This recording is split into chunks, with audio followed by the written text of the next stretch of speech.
വിശുദ്ധ മർക്കോസ് അധ്യായം 15. വിചാരണയും വിധിയും. അതിരാവിലെ തന്നെ പുരോഹിത പ്രമുഖന്മാർ ജനപ്രമാണികളോടും നിയമജ്ഞരോടും ന്യായാധിപ സംഘം മുഴുവനോടും ചേർന്ന് ആലോചന നടത്തി. അവർ യേശുവിനെ ബന്ധിച്ചു കൊണ്ടുപോയി പീലാത്തോസിനെ ഏൽപ്പിച്ചു. പീലാത്തോസ് അവനോട് ചോദിച്ചു, നീ യഹൂദരുടെ രാജാവാണോ? അവൻ മറുപടി പറഞ്ഞു, നീ തന്നെ പറയുന്നു. പുരോഹിത പ്രമുഖന്മാർ അവനിൽ പല കുറ്റങ്ങളും ആരോപിച്ചു. പീലാത്തോസ് വീണ്ടും ചോദിച്ചു, നിനക്ക് മറുപടി ഒന്നും പറയാനില്ലേ? നോക്കൂ, എത്ര കുറ്റങ്ങളാണ് അവർ നിന്റെ മേൽ ആരോപിക്കുന്നത്. എന്നാൽ യേശു മറുപടി ഒന്നും പറഞ്ഞില്ല. തന്മൂലം പീലാത്തോസ് വിസ്മയിച്ചു. ജനം ആവശ്യപ്പെടുന്ന ഒരു തടവുകാരനെ അവൻ തിരുനാളിൽ മോചിപ്പിക്കുക പതിവായിരുന്നു. വിപ്ലവത്തിനിടയിൽ കൊലപാതകം നടത്തിയ ബരാബാസ് എന്നൊരുവൻ വിപ്ലവകാരികളോടൊപ്പം തടങ്കലിലുണ്ടായിരുന്നു. ജനക്കൂട്ടം പീലാത്തോസിൻ്റെ അടുത്ത് ചെന്ന് പതിവുള്ള ആനുകൂല്യത്തിന് അപേക്ഷിച്ചു. അവൻ പറഞ്ഞു, യഹൂദരുടെ രാജാവിനെ ഞാൻ മോചിപ്പിച്ചു തരണമെന്നാണോ നിങ്ങൾ ആഗ്രഹിക്കുന്നത്? എന്തെന്നാൽ അസൂയ നിമിത്തമാണ് പുരോഹിത പ്രമുഖന്മാർ അവനെ ഏൽപ്പിച്ചു തന്നതെന്ന് അവനറിയാമായിരുന്നു. എന്നാൽ ബരാബാസിനെയാണ് വിട്ടുതരേണ്ടതെന്ന് ആവശ്യപ്പെടാൻ പുരോഹിത പ്രമുഖന്മാർ ജനക്കൂട്ടത്തെ പ്രേരിപ്പിച്ചു. പീലാത്തോസ് വീണ്ടും അവരോട് ചോദിച്ചു, യഹൂദരുടെ രാജാവെന്ന് നിങ്ങൾ വിളിക്കുന്നവനെ ഞാൻ എന്തു ചെയ്യണം? അവർ വിളിച്ചു പറഞ്ഞു, അവനെ ക്രൂശിക്കുക. പീലാത്തോസ് ചോദിച്ചു, അവൻ എന്തു തിന്മ പ്രവർത്തിച്ചു? അവർ കൂടുതൽ ഉച്ചത്തിൽ വിളിച്ചു പറഞ്ഞു, അവനെ ക്രൂശിക്കുക. അപ്പോൾ പീലാത്തോസ് ജനക്കൂട്ടത്തെ തൃപ്തിപ്പെടുത്താൻ തീരുമാനിച്ചുകൊണ്ട് ബരാബാസിനെ അവർക്ക് വിട്ടുകൊടുക്കുകയും യേശുവിനെ ചമ്മട്ടി കൊണ്ട് അടുപ്പിച്ചതിന് ശേഷം ക്രൂശിക്കാൻ ഏൽപ്പിച്ചു കൊടുക്കുകയും ചെയ്തു. പടയാളികളുടെ പരിഹാസം.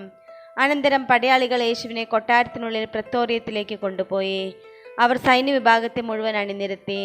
അവർ അവനെ ചെമ്മപ്പ് വസ്ത്രം ധരിപ്പിക്കുകയും ഒരു മുൾക്കിരീടം മെടഞ്ഞ് അണിയിക്കുകയും ചെയ്തു. യഹൂദരുടെ രാജാവെ സ്വസ്തി എന്ന് അവർ അവനെ അഭിവാദനം ചെയ്യാൻ തുടങ്ങി. പിന്നീട് ഞാങ്ങണ കൊണ്ട് അവൻ്റെ ശിരസിൽ അടിക്കുകയും അവൻ്റെ മേൽ തുപ്പുകയും മുട്ടുകുത്തി അവനെ പ്രണമിക്കുകയും ചെയ്തു. അവനെ പരിഹസിച്ച ശേഷം ചെമപ്പ് വസ്ത്രം അഴിച്ചു മാറ്റി അവൻ്റെ വസ്ത്രം വീണ്ടും ധരിപ്പിച്ചു. പിന്നീട് അവർ അവനെ കുരിശിൽ തറയ്ക്കാൻ കൊണ്ടുപോയി. കുരിശിൽ തറയ്ക്കുന്നു. അലക്സാണ്ടറിൻ്റെയും റൂഫസിൻ്റെയും പിതാവായ കിറേനക്കാരൻ ശിമയോൻ നാട്ടിൻപുറത്തു നിന്ന് വന്ന് അതിലെ കടന്നു പോവുകയായിരുന്നു. യേശുവിൻ്റെ കുരിശ് ചുമക്കാൻ അവർ അവനെ നിർബന്ധിച്ചു. തലയോടിടം എന്നർത്ഥമുള്ള ഗോൽഗാഥയിൽ അവർ അവനെ കൊണ്ടുവന്നു. മീറ കലർത്തിയ വീഞ്ഞ് അവർ അവന് കൊടുത്തു. അവനത് കുടിച്ചില്ല. പിന്നീട് അവർ അവനെ കുരിശിൽ തറച്ചു. അതിനുശേഷം അവർ അവൻ്റെ വസ്ത്രങ്ങൾ ഭാഗിച്ച് ഓരോരുത്തരും എടുക്കേണ്ട വീതത്തിന് കുറിയിട്ടു. അവർ അവനെ കുരിശിൽ തറച്ചപ്പോൾ 3-ാം മണിക്കൂറായിരുന്നു. യഹൂദരുടെ രാജാവ് എന്ന് അവൻ്റെ പേരിൽ ഒരു കുറ്റപത്രവും എഴുതി വെച്ചിരുന്നു. അവനോടുകൂടി 2 കവർച്ചക്കാരെയും അവർ കുരിശിൽ തറച്ചു. ഒരുവനെ അവൻ്റെ വലത്തുവശത്തും അപരനെ ഇടത്തുവശത്തും. അതിലെ കടന്നുപോയവർ തല കുലുക്കിക്കൊണ്ട് അവനെ ദുഷിച്ചു പറഞ്ഞു, ദേവാലയം നശിപ്പിച്ച് 3 ദിവസം കൊണ്ട് വീണ്ടും പണിയുന്നവനെ, നിന്നെ തന്നെ രക്ഷിക്കുക. കുരിശിൽ നിന്ന് ഇറങ്ങി വരിക. അതുപോലെ തന്നെ പുരോഹിത പ്രമുഖന്മാരും നിയമജ്ഞരും പരിഹാസപൂർവ്വം പരസ്പരം പറഞ്ഞു, ഇവൻ മറ്റുള്ളവരെ രക്ഷിച്ചു, തന്നെ തന്നെ രക്ഷിക്കാൻ ഇവന് സാധിക്കുന്നില്ല. ഞങ്ങൾ കണ്ടു വിശ്വസിക്കുന്നതിനു വേണ്ടി ഇസ്രായേലിൻ്റെ രാജാവായ ക്രിസ്തു ഇപ്പോൾ കുരിശിൽ നിന്നിറങ്ങി വരട്ടെ. അവനോടൊപ്പം ക്രൂശിക്കപ്പെട്ടവരും അവനെ പരിഹസിച്ചു. യേശുവിൻ്റെ മരണം. 6-ാം മണിക്കൂർ മുതൽ 9-ാം മണിക്കൂർ വരെ ഭൂമി മുഴുവൻ അന്ധകാരം വ്യാപിച്ചു. 9-ാം മണിക്കൂറായപ്പോൾ യേശു ഉച്ചത്തിൽ നിലവിളിച്ചു, എലോയ് എലോയ് ലാമ സബ്കത്താനി, അതായത് എൻ്റെ ദൈവമേ, എൻ്റെ ദൈവമേ, നീ എന്നെ ഉപേക്ഷിച്ചത് എന്തുകൊണ്ട്? അടുത്തു നിന്നിരുന്ന ചിലർ അത് കേട്ട് പറഞ്ഞു, ഇതാ അവൻ ഏലിയായെ വിളിക്കുന്നു. ഒരുവൻ ഓടി വന്ന് നീർപ്പഞ്ഞ് വിനാഗിരിയിൽ മുക്കി ഒരു ഞാങ്ങണമേൽ ചുറ്റി അവന് കുടിക്കാൻ കൊടുത്തുകൊണ്ട് പറഞ്ഞു, ആകട്ടെ, അവനെ താഴെ ഇറക്കാൻ ഏലിയ വരുമോ എന്ന് നമുക്ക് കാണാം. യേശു ഉച്ചത്തിൽ നിലവിളിച്ച് ജീവൻ വെടിഞ്ഞു. അപ്പോൾ ദേവാലയത്തിലെ തിരശ്ശീല മുകളിൽ നിന്ന് താഴെ വരെ 2-ആയി കീറി. അവൻ അഭിമുഖമായി നിന്നിരുന്ന ശതാധിപൻ അവൻ ഇപ്രകാരം മരിച്ചത് കണ്ട് പറഞ്ഞു, സത്യമായും ഈ മനുഷ്യൻ ദൈവപുത്രനായിരുന്നു. ഇതെല്ലാം കണ്ടുകൊണ്ട് ദൂരെ കുറേ സ്ത്രീകളും നിന്നിരുന്നു. മഗ്ദലന മറിയവും യോസയുടെയും ചെറിയ യാക്കോബിൻ്റെയും അമ്മയായ മറിയവും സലോമിയും അക്കൂട്ടത്തിലുണ്ടായിരുന്നു.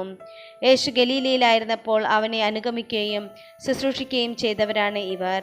കൂടാതെ അവനോട് കൂടെ ജെറുസലേമിലേക്ക് വന്ന മറ്റനവധി സ്ത്രീകളും അവിടെ ഉണ്ടായിരുന്നു. യേശുവിനെ സംസ്കരിക്കുന്നു.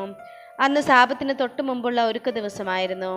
അതിനാൽ വൈകുന്നേരമായപ്പോൾ അരിമത്തേയക്കാരനായ ജോസഫ് ധൈര്യപൂർവ്വം പീലാത്തോസിനെ സമീപിച്ചു.